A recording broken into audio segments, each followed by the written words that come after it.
it's Superior Works Cinema, where we watch all the movies. Today is part 5 of our director series on Bruno Mattei.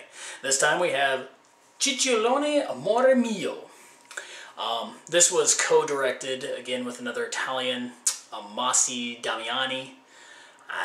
Everything he's done is Italian, softcore, porn type of thing, so not really sure how much his translates into this, other than that's just the way they shot a lot of movies in Italy in the low-budget arena at the time.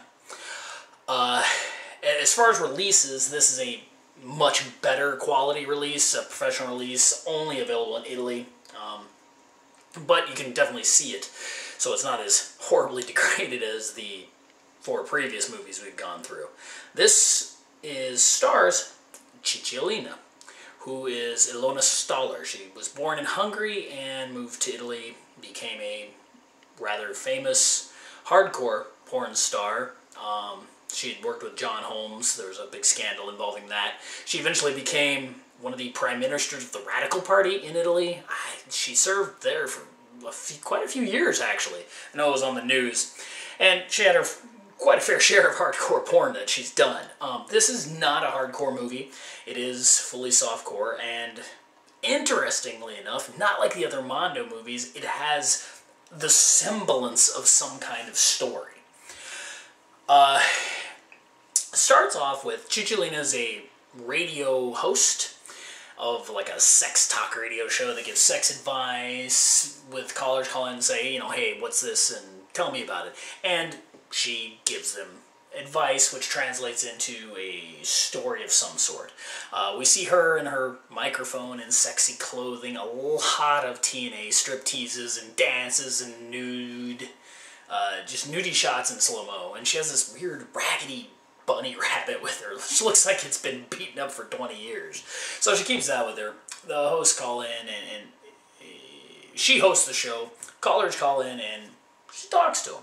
One of the callers is a young man by the name of Ricardo, and he's just fantasizes about her. He has, you know, pictures of her everywhere, and he dreams of meeting her.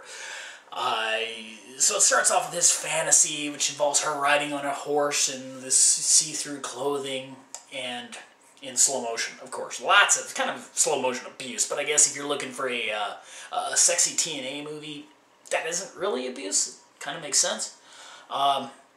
Then, you know, some wilderness shots with her again stripping, and he's seen sweating, lusting after her. Afterwards, we get another shot, some shots of her at home, laying on a bed. Then she goes into the city and rides a bike with see-through clothing. Lots of cars, you know, stopping, almost crashing to see her, you know, riding through the town, showing her ass. Lots of upskirt types of stuff in public. This part kind of, it plays more like it's like a softcore porn video than anything else, kind of inserted into this semblance of a story. There is a point here. The Ricardo is trying to get a hold of Cicciolina because he wants to talk to her. It leads up to him. We come back to him, and you can see that he's a photographer, and now we understand his dream is to photograph her.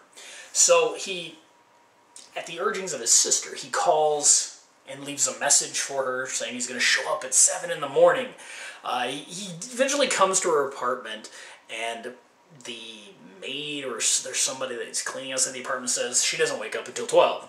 Well, and like any good stalker, he walks across the street and waits there, staring at her balcony until she gets up. So, apparently, in the 70s in Italy, this was totally acceptable, because when she comes out, he greets her. She has no problem with the fact this guy's been sitting there waiting for her all this time. And he says, I want to be your photographer. And they walk and talk, and she agrees and strips naked. And we get more public nude shots of her going throughout the city. Again, more TNA. He is accepted as her personal photographer. So after we get the TNA session, we then go to a recording studio, where Cicciolina is recording her new album, and we see two full-length video clips of her singing. I'm not sure historically if this was a thing. I'm guessing it actually was, and maybe her fame in Italy was enough that this makes more sense. It's kind of strange in the movie, but I'm seeing this as a vehicle for her to increase her name recognition and starness in Italy itself. So we get that. In between cuts of her talk show, where we get more like little stories and lots of her writhing around and stripping down naked, we get a flashback scene of a guy in a prison with her pictures on his wall, and he's looking real creepy, fantasizing about her. And this leads to her and Ricardo now have established a relationship, and they go out in the woods to take some pictures, which is, you know, fine. We get a nice, once again, more photo sessions of her stripping. Then these three guys, one of them which was the guy that we saw in prison earlier, they are sneaking up and they begin onlooking. And once Ricardo leaves to go pick up some stuff, they all rush and start trying to rape Cicciolina. Ricardo returns, they beat the crap out of him, try to drown him, she beats on him, and they stop, and then they jump back on her. Eventually, a car drives by and puts the headlights on them, and they scatter off. Later, she gets on the radio on her host show and talks about the rape that occurred, and she explains to all the women that this was really her fault, and that rape is a woman's fault, because of course, no, women, one, should not tempt men in such a way, and two, of course, should never refuse. So really, as you can see, it's all the woman's fault. So there's that. And then it kind of breaks down. He moves in with her. Ricardo does. He's going to live with her, and they're going to have a happy life. We cut to a scene of his sister calls into the show and asks about her feelings, and we kind of get the idea she's a lesbian, and Cicciolina guides her through what she should do with her girlfriend. So we get a lesbian scene. But then we get another scene where his sister's in her house doing some cleaning, and some creepy guy shows up there, and then he rapes her, but she remembers what Cicciolina taught, that you should not resist, so she gives in to the passion and enjoys the raping. And that's it. Then they cut to, she's now off the radio show, she's gotten bigger, she's in a theater, get this kind of cool, like, bubble thing where she's in a bubble, there's bubbles everywhere, and more strip teasing, and she has like a song and dance show that goes on throughout the movie, and that's kind of it. They live happily ever after. It's a hard movie to describe. I guess I should point out, it is in Italian. Since it's an Italian release, there's no subtitles. So I had to kind of slug my way through it, and some of it I could not figure out what they were. I couldn't understand what was actually happening. I had to infer some. So maybe I missed something, but seeing as that it's a Mattei movie, I'm kind of guessing I didn't. It just has some parts that don't make any sense. It's a neat movie.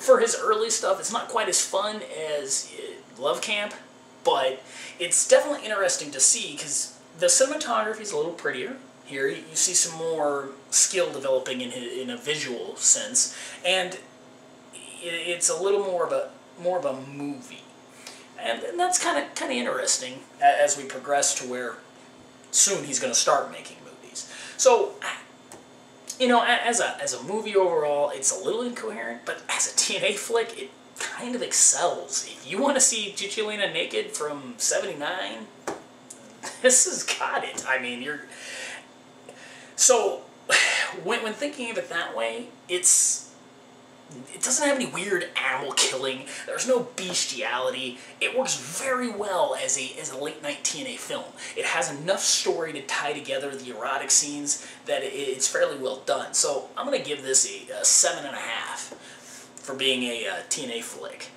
The video. So, we have a video here from Raro Video. I said, again, this is an Italian-only release, so no subtitles. They took a print. You can see that there's definitely some print damage. It looks like this is from maybe a master beta tape at one point, and they've done probably as much restoration as they could with the source. It's pretty good. Honestly, given what they had to work with, it's pretty good. So I'm going to give the video quality on this a 7.5 too. I mean, again, it's not up to par with pure DVD quality. It's kind of... it's probably as good as you're ever going to see, and that's what really matters. But the reason they get such a high score is they actually have extras. They have a mini documentary with interviews with Mattei and Damiano talking about how when they made the movie, what happened, and that for a movie this obscure, this old and underground, that alone is a huge kudos. I wish they'd make it subtitled, because the interview was, I really had a hard time understanding what they were talking about. I'm not perfectly fluent in Italian, so I would recommend checking this out. It's fun. It's a good early Mattei, and it's a cool movie. Cicciolina's very cute in it. So, I hope you enjoyed this review. Like it, share it, provide any comments, and we'll see you here next time at Movie Mayhem with part 6 of our Bruno Mattei series.